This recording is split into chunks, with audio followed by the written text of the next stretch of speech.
Assalamualaikum warahmatullahi wabarakatuh. Perkenalkan, nama saya Dennis Eko dari Reguler C. Saya akan mempresentasikan pertemuan ketiga tentang konsep SDM internasional. Selanjutnya saya akan tampilkan dalam bentuk slide. Terima kasih. Di sini saya akan menjelaskan tentang pertemuan ketiga, yaitu konsep SDM internasional. Munculnya liberalisasi dan globalisasi bersama dengan kemajuan teknologi informasi telah mengalihkan dunia di sekitar kita. Ini telah dibawa ke tengah panggung pentingnya sumber daya manusia lebih dari sebelumnya. Dalam skenario yang kompetitif, pemanfaatan yang efektif dari sumber daya manusia telah diperlukan, dan tugas utama dari setiap organisasi adalah mengidentifikasi, merekrut, dan menyalurkan sumber daya manusia yang kompeten dalam operasi bisnis mereka untuk meningkatkan produktivitas dan efisiensi fungsional. Manajemen sumber daya manusia internasional adalah semua tentang pengelolaan seluruh dunia sumber daya manusia, proses sourcing, mengalokasikan, dan efektif memanfaatkan keterampilan, pengetahuan, ide rencana, dan perspektif dalam tanggapan TQM. Menurut P. V. Morgan, IHRM adalah interaksi antara tiga dimensi. 1. Kegiatan luas dari IHRM, pengadaan, alokasi, dan pemanfaatan sumber daya manusia, mencakup semua 6 kegiatan rumah tangga HRM, misalnya perencanaan SDM, pekerjaan karyawan, mengembangkan pelatihan, remunerisasi, manajemen kinerja, dan hubungan industrial tersebut. 2.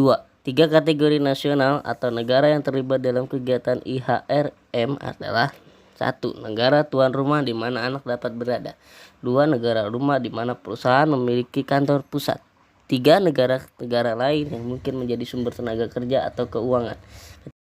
Ketiga jenis karyawan bisnis internasional: induk negara nasional atau PCN, host negara nasional atau HCNS, dan negara ketiga nasional atau TCNS. Misalnya, IBM yang mempekerjakan warga negara Australia dalam operasi di Australia setelah mengirimkan warga negara AS ke negara-negara Asia Pasifik pada tugas, dan dapat mengirimkan beberapa karyawan Singapura untuk dioperasikan di Jepang.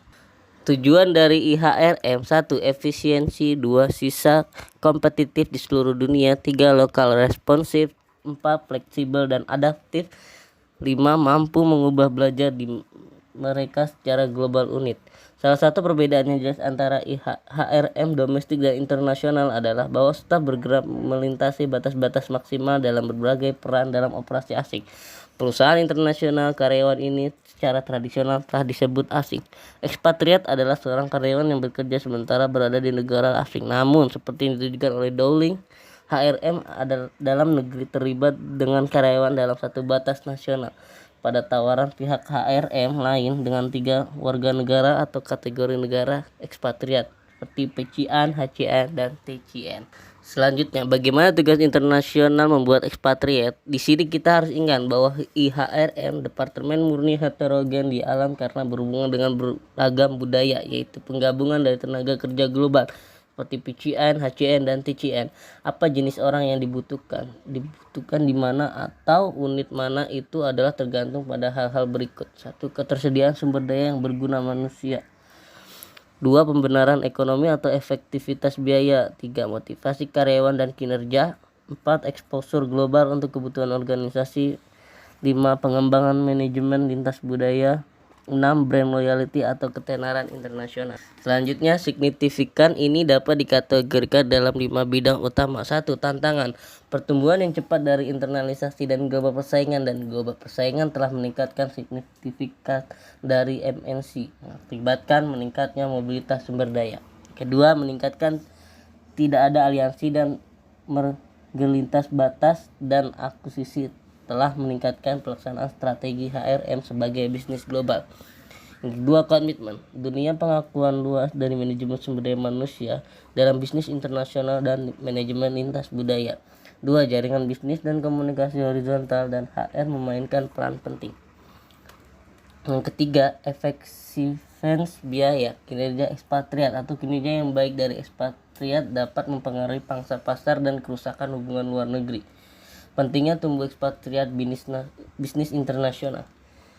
4. Kompetensi implementasi strategi global. 2. Keberhasilan atau kegagalan bisnis internasional berdasarkan efektivitas pengelolaan SDM. Yang kelima, kesesuaian learning. Akuisisi pengetahuan telah diidentifikasi sebagai sumber potensial penting dari keuntungan bagi perusahaan multinasional. Terima kasih.